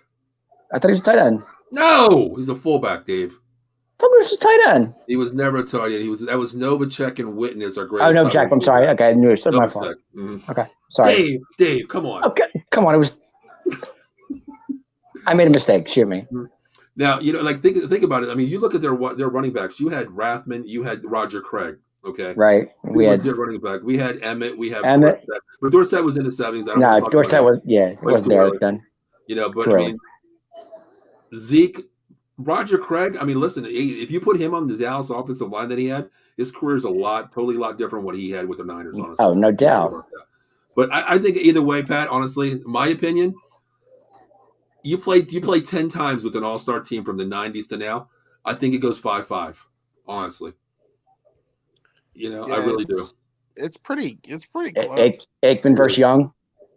It's definitely could go either way. You know what? Honestly, Dave, regarding that, I'm going to take Steve Young over Aikman. What? More mobile, stronger arm. Stop. I really. Oh yeah, I'll take. I feel like he was way more mobile than Troy Aikman. Exactly. I mean, listen, he really was. I mean, you give me Steve Young, a lot of his throws were out of the pocket. Exactly. Okay. Yeah. I think honestly, it's like what Matt said. Okay, I know we're getting off here. He did back up Montana though. But no, well, I understand it. But look what happened after Montana left. Okay, Steve Mariucci took that team to another freaking level under that. What was the Jimmy did the same thing with Dallas, so you can't. That, okay, let me put it this way real quick. Let's go tit for tat here. We would have won multiple Super Bowls if Jimmy never left. Right, that's besides the point. We already know that. But here's the thing. If you put Steve Young on a great offensive line like the Cowboys had, and you take Troy Aikman, a non-mover, on the offensive line, they had a good line but a mediocre compared to what we have. Look at it that way. Young would have thrived. Young would have thrived on this offensive line. Okay. That's just the way I look at it. But I think it's 50-50, honestly. I really do. It's just too many Hall of Fame players and legends, man, on both sides of the ball. Yeah. It's tough. Yep. It is tough. That's hard. I take Steve Young over Troy. I would too, 100%. I really would. Yep. Let's see. Pat says Joe Montana versus Troy Aikman position. Man, that's a hard one as well. Honestly. That's tough. Shit. You give me Joe Montana in his early days, Montana was the best. I would have to take Montana. Montana's the best. Mm-hmm. Now here's the last one before we get into a couple subjects here. We'll talk about the game. Rice versus Dez Bryant. That's not even a question. That is not even a question. Jerry Rice all day. You can't. Listen, I love Dez Bryant. Throw the X up, 88. I would say you can't even disrespect Jerry Rice like that. No, you can't. No, Jerry Rice was. No way. No. Mm-hmm. I mean, I love Dez too, but I'm going Rice. I think Rice over Irving, T.O. over Dez. Yeah, I agree. I love T.O. Well, Michael Irvin, the number 88 to me, Pearson is the all-time 88 because he got the number first. Then you had to give it to Michael Irvin, the playmaker. Okay, then that legend came down to, even though T.O. wasn't the 88, but in wide receivers, I have to go Irvin number 1 to me for what he did with the team. Then I have to go T.O., probably Dez, and then probably I'm looking at Lamb. That's my generation going down the line. Mm-hmm. I think so. I agree. Yeah. Yep. I don't know. I can't argue that. Bryant. Emmett over Waters. Ricky Waters? Oh, Emmett all day. Yeah, I'd probably go there. Yeah, 100%. Let's get Rice is the GOAT. Of wide receivers, hell yeah. I don't think his record will ever be broken. It's too many records to be broken. And listen, at that age he was, I mean, his work ethic, running up the damn hills, doing suicides up the hills. Jerry had the best quarterback in the world too. Right. Dave, listen, I'm going to give you the floor on this. Mr. What? Why are you giving me the floor tonight? What are you guys going against me tonight, or what's going on? No, I'm going to give you the floor right here. What the fuck is wrong with Brett Maher? Dave, I'll give you 2 minutes to tell me what the damn problem was here. The hash marks, the ball situation. I don't know what it was. You tell me, Dave, because my ears are open to you right now. Go ahead. Oh, I can't wait for this. Me too. Me too. All right, you guys know I've been on the bet. Oh, Ken. Yeah, Money Maher. I'm not saying it. Maybe he had money on the game, and I don't know. I mean, who knows? I don't know. All right, Dave, go ahead. You got 1 minute and 45 seconds left. All right. We're listening. Brett has been awesome this year. He's been pretty much clutch all season long. Mm-hmm. We really have had no problems with Brett for most of the season. Mm-hmm. The man has one bad night. Apparently, it had to be on a playoff night, but it was a bad, I mean, I know 4. I get it. 4 extra points. He missed 4 extra points. I get it. Like I said, everybody has a bad night once in a while, and last night was his. Back to back. I get it. But he made the 5th one. But all right, look, I'm in the second chances. Okay, and I'm going to give Brett another second chance. Go to San Francisco, see what you don't. Your team backed you up on this one. Your coach backs you up on this one. Well, he didn't today because he brought in a new kicker. So it's got to tell you something. But you guys know I've been on the Brett train all season long. I'm not going to get off of it just because of one game. Stick with him. He'll be fine. Things happen. That's all I got. He'll be fine if his ass is practicing 24/7. But wait a minute, I'm not done yet. He was the first in the facility this morning. Were you there? No, but I did hear he was the first guy there. As he should be. Mm-hmm. He should have been there after the game practicing. When they had practice, he was the first one to be there. He should have been there yesterday practicing. Yesterday they had the day off. Off of the plane and went right to the stadium and start kicking field goals. He should have took that little thing or that little extra little ball holder, no holder. And I give him credit. Time out. And kicked field goals. Time out. When they did interview him, he answered every question and he was good with it. He didn't, So give Brett another chance. If he doesn't do good against San Francisco, then we'll know why. Well, Dave, you know what? That could be the last game. And I know you guys aren't in the second chances, but I am. So give him a chance. He's been good all season. It's one bad game. It happens. Move on. End of story. Okay. Do you understand? Paul, did you want to go? No, go right ahead. Do you understand, right? I think we're on the same point, Matt. Go ahead. We played Tampa Bay, right? You're already here. I mean, we would have gotten shit regardless if we lost or won.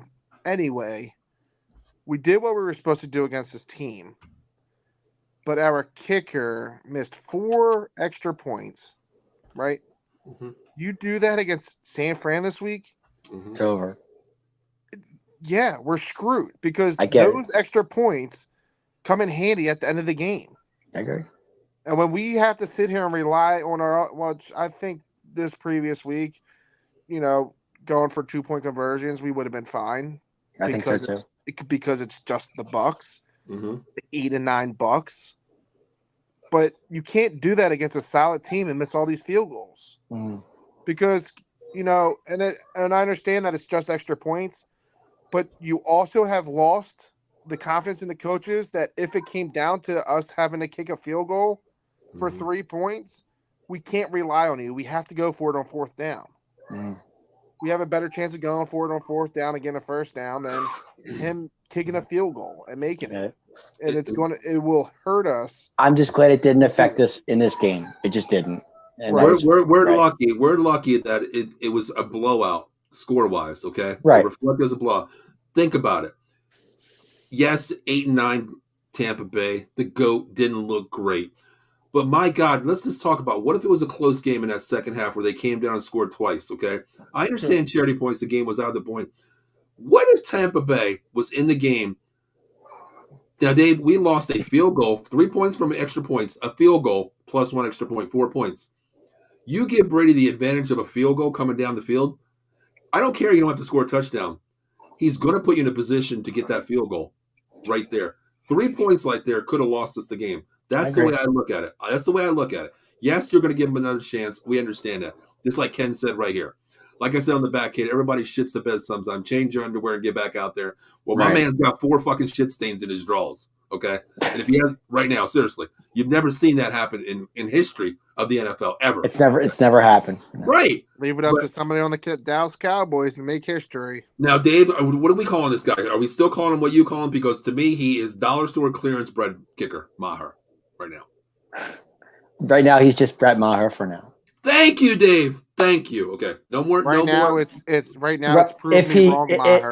If he does well on Saturday or Sunday, and he makes a couple extra points and he makes a couple field goals, then we're going back. Then he's going back to money. Dave, I think you need to tell Brett Maher to prove you wrong. Okay? But right now, he's just Brett Maher.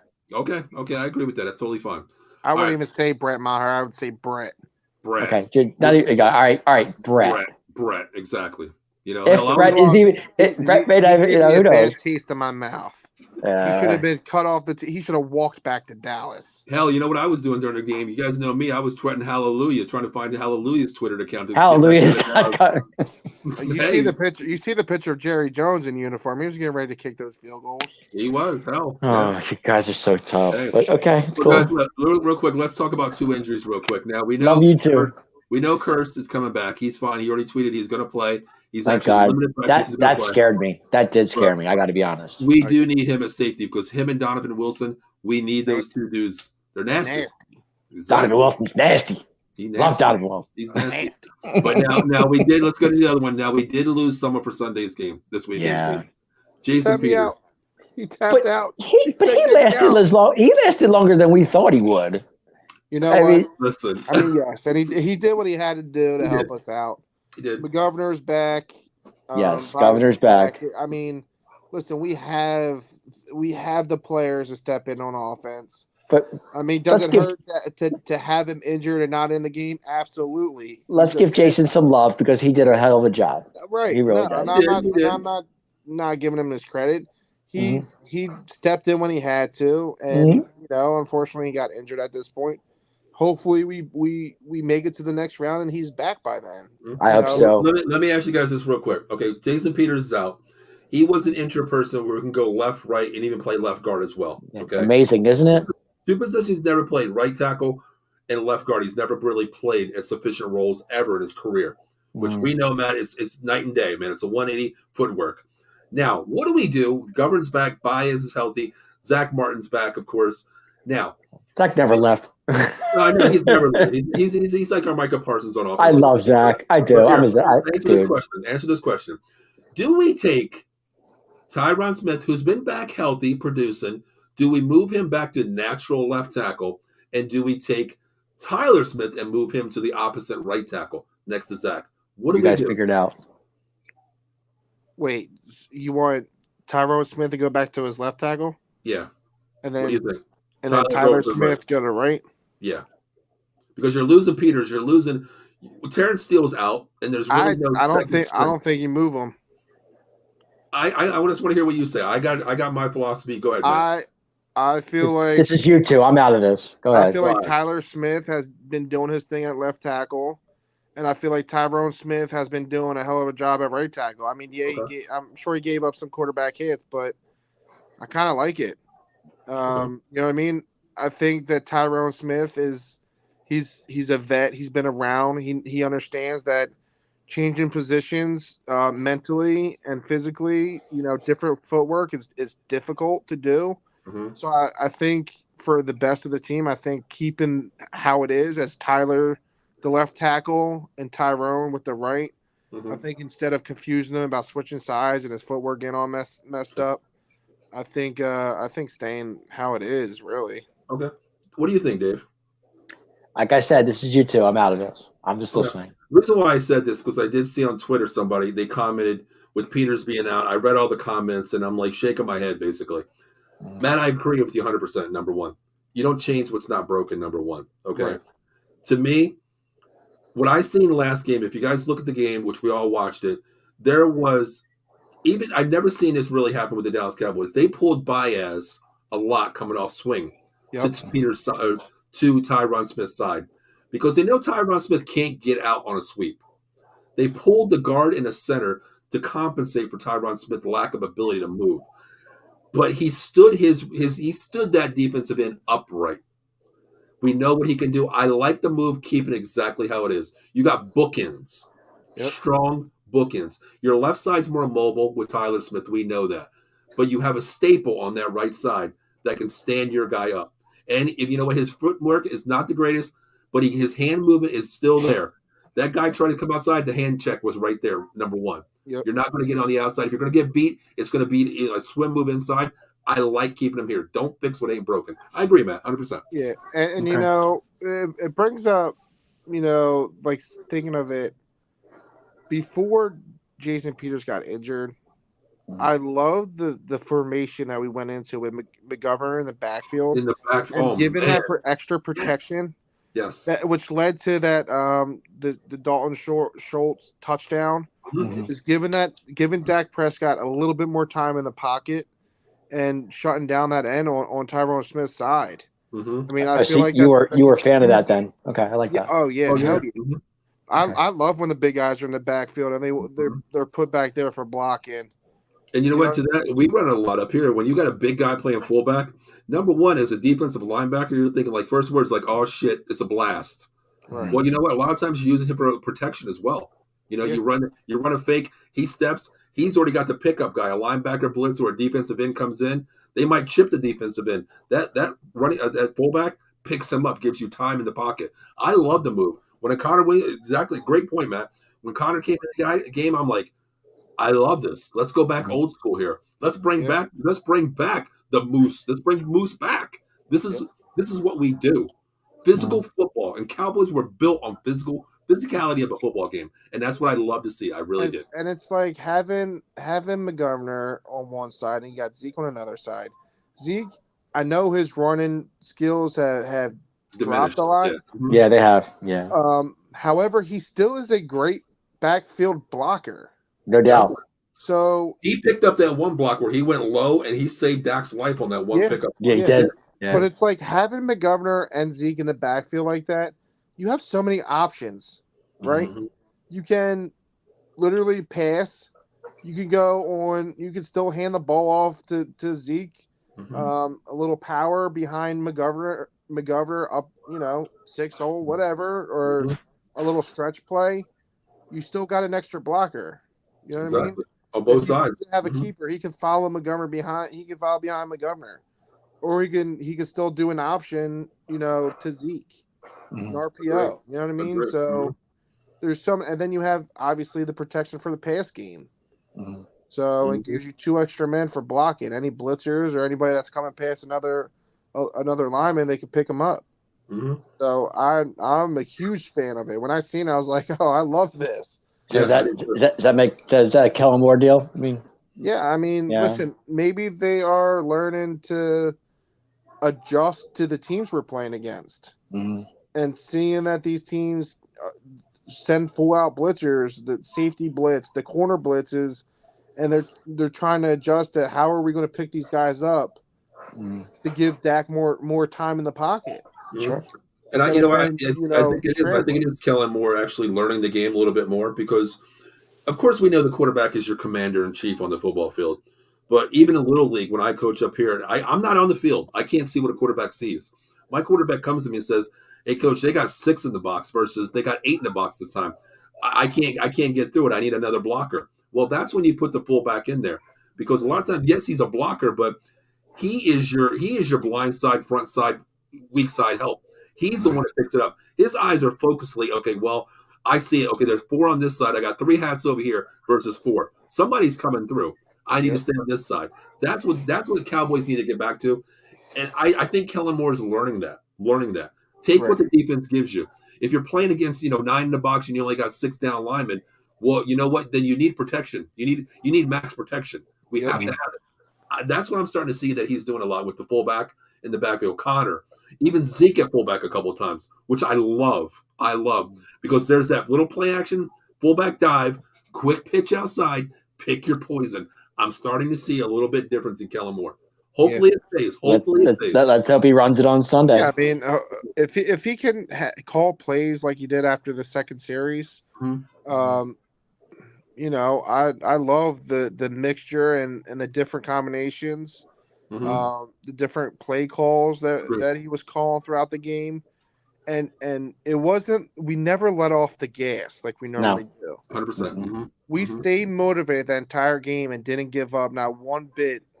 Weren't we up like 31-6 at one point? 3 and out, and it was.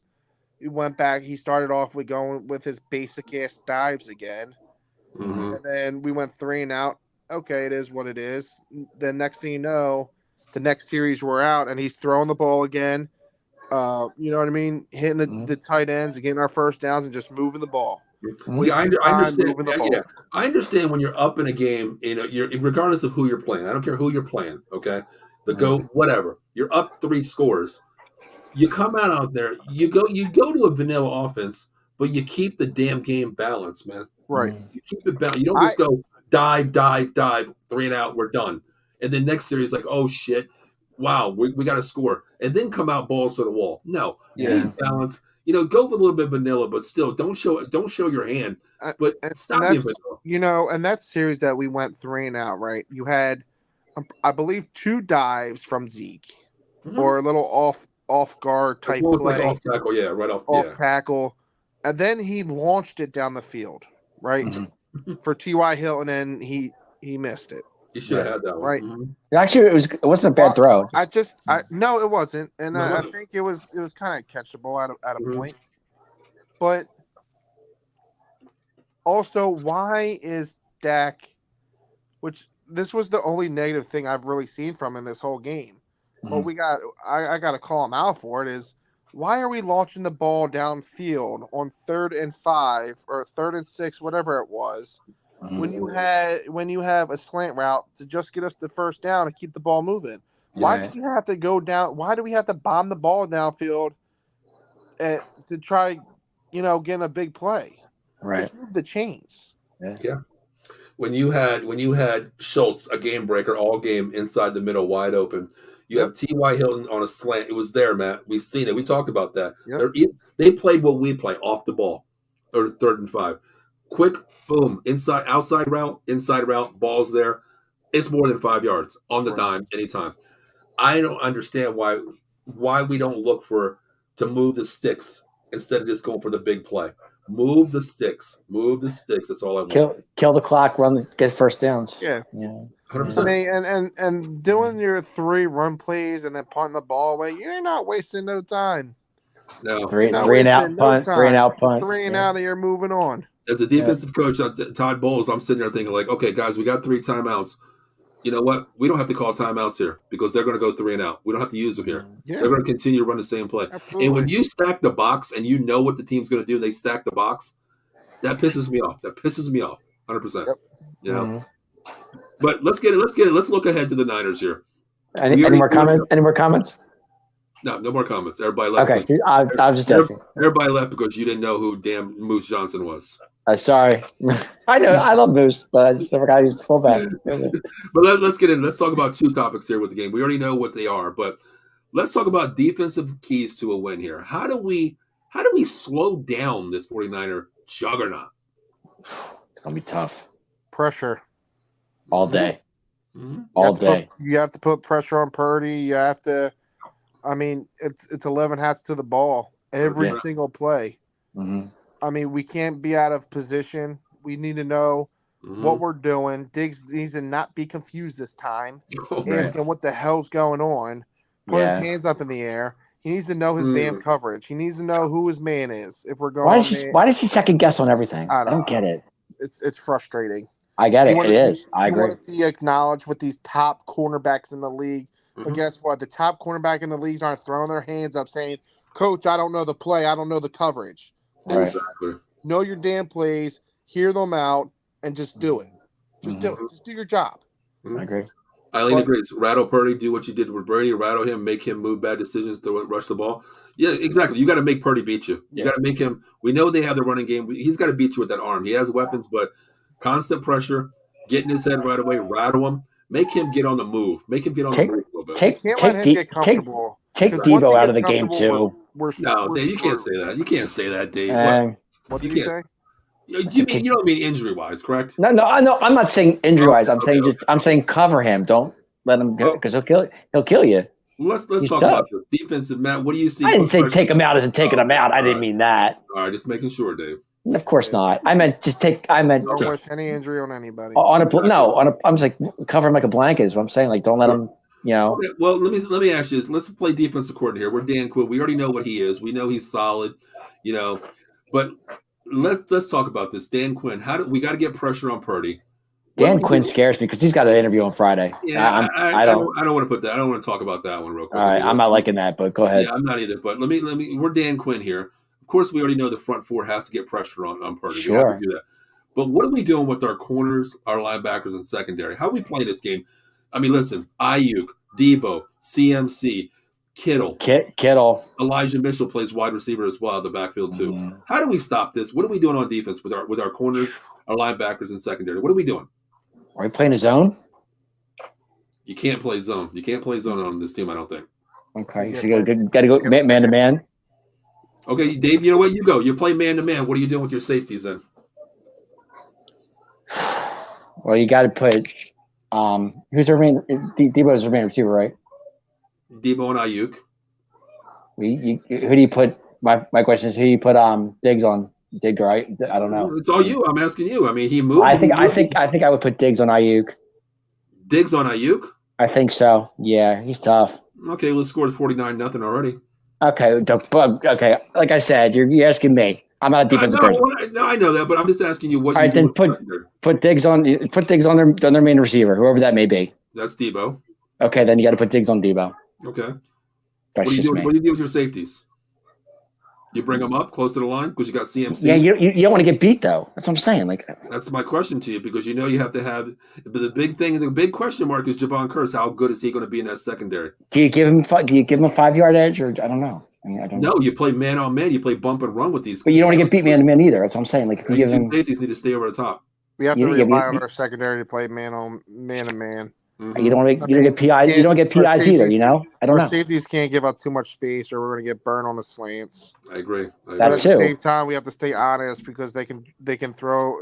Purdy can launch that ball down the field for Debo at any point of that damn game, or Ayuk or Kittle. He's there's so many guys. Pick your poison. That's what I'm saying. We have to keep a spy on, but our secondary, our defense needs to know their responsibilities going into this game because if they don't and they get confused out on that field, Sam Frank is going to have a field day on us. And Matt, there's one thing you talked about Diggs. He looks confused half the time. Yeah. He got turned inside and outside on a man-to-man move. We've seen that. And he plays zone. He relies on that safety for help. Okay, he's a ball hawk. He'll jump it. But the one thing that scares me playing this 49er team, 89% of the offensive plays, they have a man in motion. You never know when it's coming. You never know. Right. Debo's in the backfield. CMC goes in motion. Debo goes in motion. You don't know. If they run the dig side, my man might get confused as hell. Okay, that's what scares me. You got to keep McCaffrey under 100 yards too. Yeah, but I'm talking about. I mean, the whole team here. I mean, he catches on the run. He's dangerous. CMC can run the ball. He can go out on inside, outside receivers. Exactly. So I'm saying you got to keep him under. You got to keep him under. Under control as much as you can. Mm-hmm. And I think the key is, of course, going to be the secondary. I mean, I like our secondary if everybody's healthy, but I think the thing is going to be is linebacker play. Do you guys miss Anthony Brown now? Listen, Deron Bland's playing good. I like Ismail Mukamara as well. I like our corners as well. I love Bland. I'm a Bland guy. But here's the thing. I think our linebackers really need to step up. I want to see LVE have a game like he did this weekend. He could. We know what Parsons is going to do. He's going to rush that edge. Anthony Barr needs to step up on the outside as well. Anthony Barr. And Van Der Esch needs to play that line of scrimmage in that middle zone 100% because he needs to shadow the running back as well. And Kittle's coming out of the backfield on every play. That's the thing from LV. He needs to maintain his gap authority. He needs to demand it. He has to. Yeah, I mean, the Cowboys are going to have their hands full this entire game on both sides of the ball. Yes. But especially when their offense is on the field. Because their offense is very talented. Now, in this game, we have to capitalize on offense every chance we get. Every chance we get. We can get a turnover. We need to get a turnover. Mm-hmm. Turnovers are just only going to help us momentum to get us on that offensive side to score points. And we see what Dak can do in short field too. Yeah. Yeah, but if the 49ers offense comes out and sparks you and gets first down after first down, moves the sticks constantly, they take a ground control game or air game, whatever they do. That's going to gas. That's going to gas that defense, and that offense better come out to play. I think the key to offense is to keep their just keep moving the chains, as we keep saying, and let the clock. I mean, just keep getting first downs. Don't let their offense on the field. Is what I'm saying. Yeah, you got to keep them off. You got to maintain time control here. Matt, what do you see is the key to the offensive game here? There's a couple. I mean, our offensive line has to stay strong. Yes. Our tackles are going to have a difficult game to deal with these edges rushing off the edge. I mean, they're going to have their hands full Sunday night, but they have to just do what they've been doing, hanging in there, taking care of business. I think we're going to have to throw extra blockers in there. I mean, I would even throw in heavies. Yeah. Heavy right, heavy left. Throw an extra player. I mean, throwing an extra tight end for an extra blocker. I think we need to drain the clock, but we also have to have balance. Balance, I think, is our number one key on this as we're on the field the entire night. I mean, balance as in running the ball, passing. I mean, we need the combination like they did against Tampa Bay.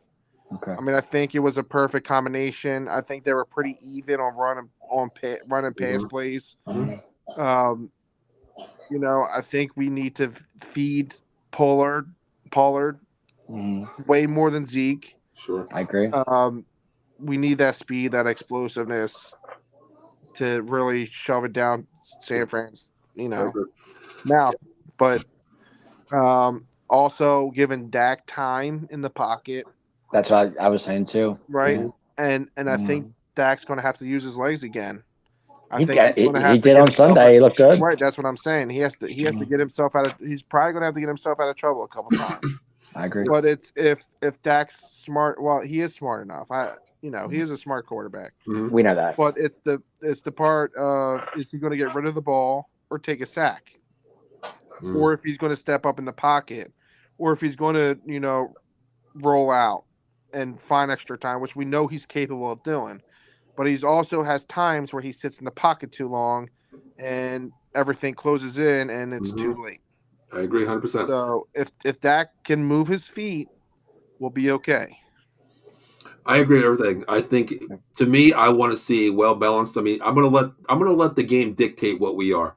60-40 split either way, pass, run. Let the game dictate it, number one. But I like what you said about Dak climbing the pocket.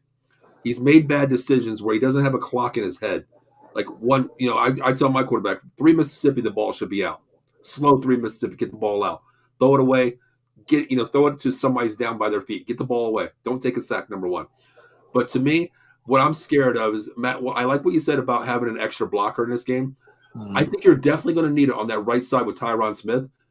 We're not mentioning one name, Nick fucking Bosa. Yep. Defensive player of the year, okay?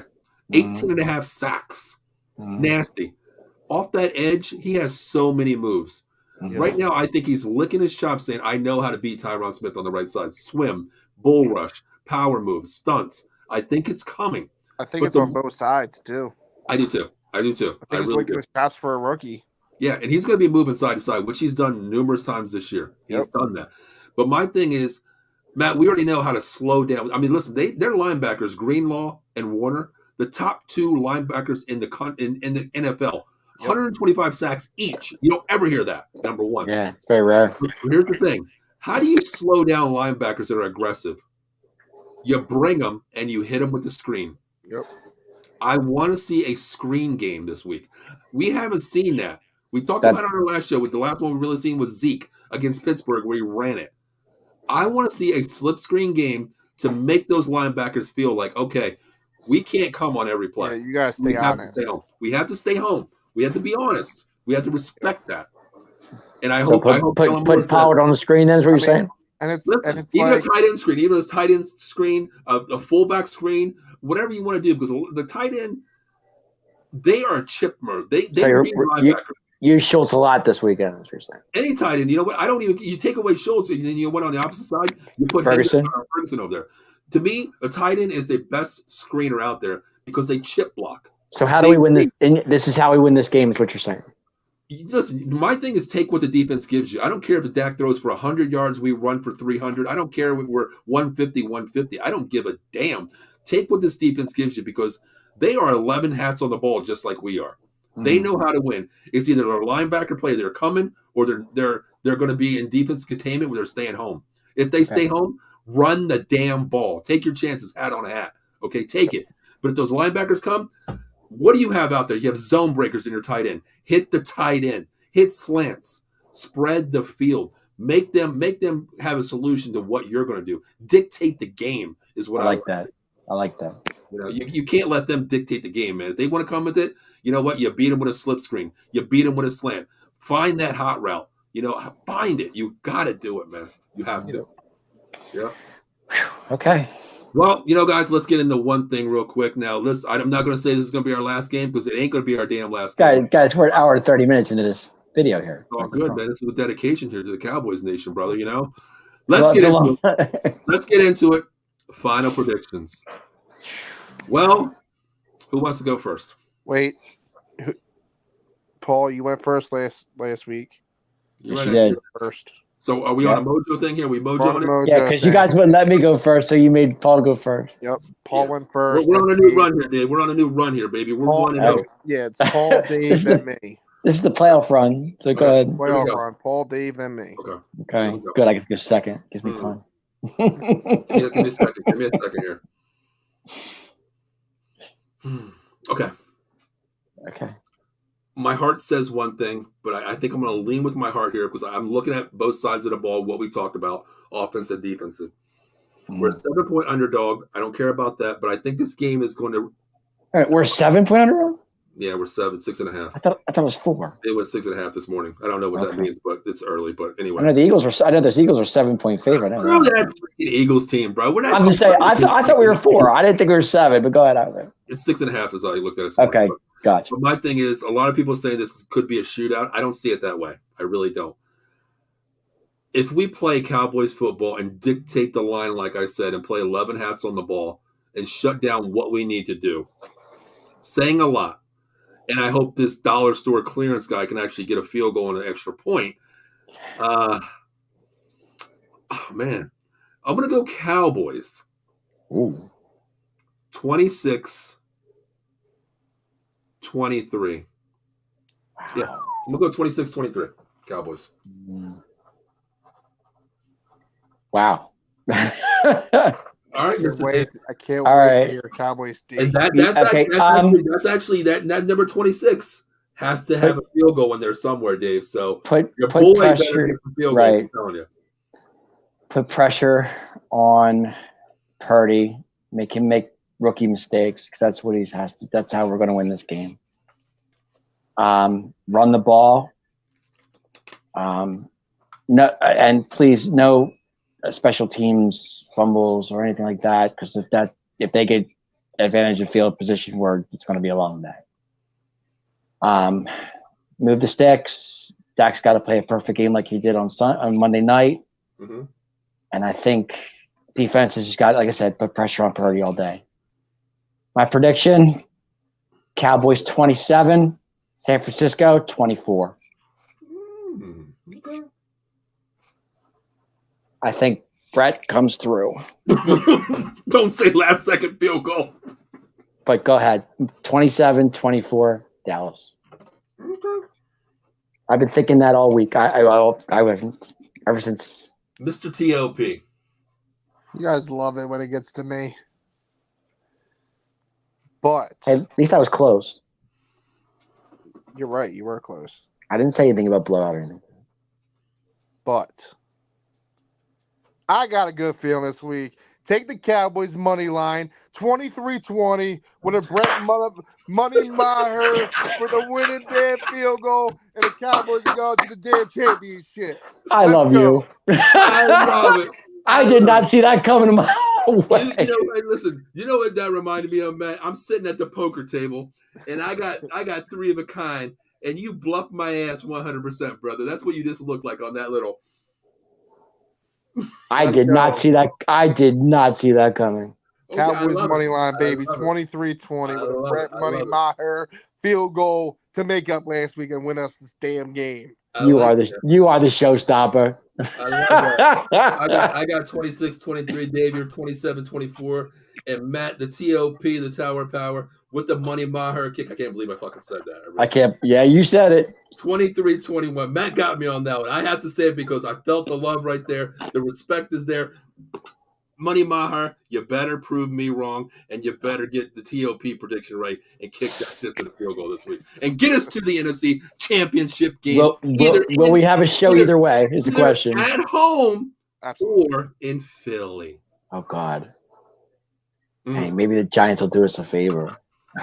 Hey, listen, you got to be who's in front of you. First and foremost, we got to take care of our game. Exactly. Well, that's true. You're not, but our game comes after the Thursday. So, right. Yeah, exactly. We'll see where the championship game is going to be held. Yes, exactly. Before our game. Well, boys, it's been a hell of a show. Let's talk. Let's list our sponsors out there. We'll be back in 1 minute to give you what we do every week. Those final thoughts. So, take a minute here. We'll be right back. Enjoy the video. I need it.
Guys, real quick, just make sure you follow our program out there, Out of the Box Sports Podcast. We're on YouTube, Facebook, Twitch, and Twitter. Also coming to Instagram, and we're even going to be on TikTok in the next 2 weeks. Wow. So make sure you hit that follow, like, share, subscribe button on all of our next notifications out there.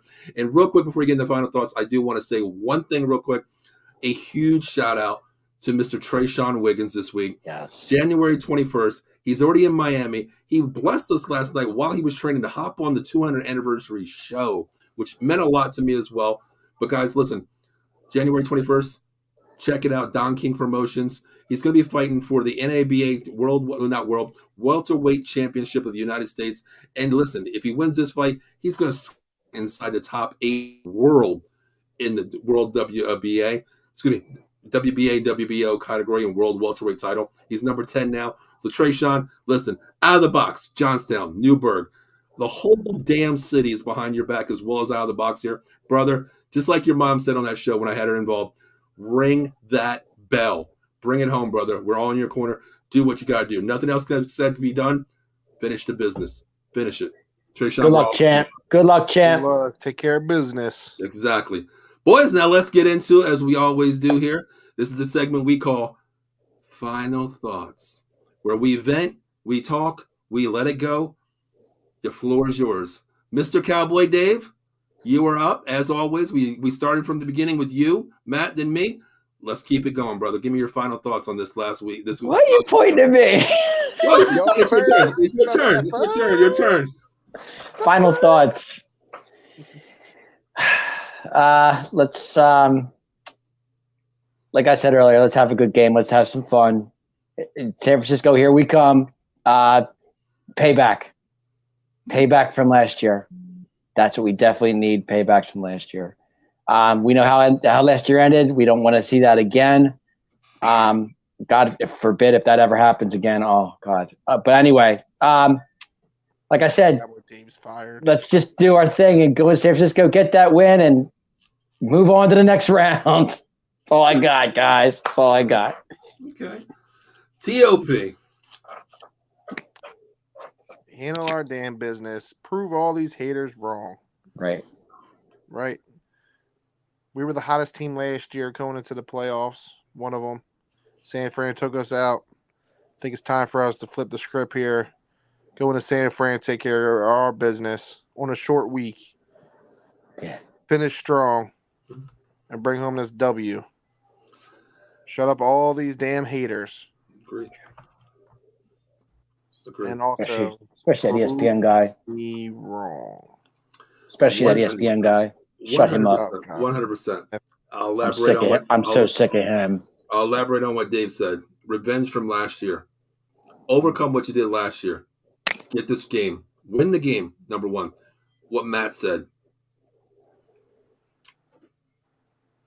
I agree, Matt, 100%. What you said, we got to go in there and handle our business. Everything is already said and done. Learn from what happened last year. Take it this week. As Matt said also, we went into the playoffs hot last year. We came in wildcard weekend playing hot. Continue the momentum. Don't downplay. You can't downplay this team. You have to play to up their expectations and even above that. Play a great game. Be smart. Both sides of the ball. 11 hats on the ball on defense. 11 people on offense. 1 unit. Move the ball. Be smart. Take what they give you. Let's just get this win. Let's move on. Because I need to say, Cowboy Nation will be back next Wednesday night at 6:30. I need to say that. So my final thoughts, of course, is prove me wrong. Let's get this dub. Let's move on. Cowboy Nation's in the house. Let's get back next Wednesday night and be fucking positive on whoever we play next week. Let's go. Let's go. Cowboy Nation. Let's go. Get behind us. Let's go. Is it Sunday night yet? Not yet. I'm ready, baby. I'm ready. Little time. And you know what the messed up thing is? I will be in Philly tomorrow. And you know what I'm going to be wearing, right? I'm going to be rocking my star. And I want some Eagles fan to say something because the way I feel right now, I might Joey Mark son of that bitch, Dave. Are you going to Miami? I'm thinking about it. I got to talk to the boss, see if I can get down there. I definitely think I might. I'm not sure. That is definitely an opportunity for you. Yeah, I think it will be for not even for me, for our company as well. I think that would be great. You know, I really want to get down there. It's a one-time, lifetime, thing where VIP passes, great opportunity as well. So I might do it. If I can't, Trayshawn, I apologize if I can't do it, but listen, we're all behind you, brother. We already know the outcome. Just like your wife said, what's said is said. What's done is done. Now it's time. Ring the bell. 100%. But guys, for myself, Paul Spencer. We froze. TOP, Matt. What? You froze. But go ahead. Yeah, go ahead. Oh, it's okay. All right, I'm good. That's because my hand movement was all like this, so I froze. Okay. The TOP, Matt Klein, Cowboy Dave. We are the 215 boys. And boys, as we always say, how about them Cowboys? We'll see you next Tuesday night. We'll see you next Tuesday night, 6:30. Check it out. Wednesday night. I'm sorry. After we whip some goddamn 49ers gang bang, whatever the hell you want to call them, we'll see you next week, baby. How about them Cowboys? Go, boys.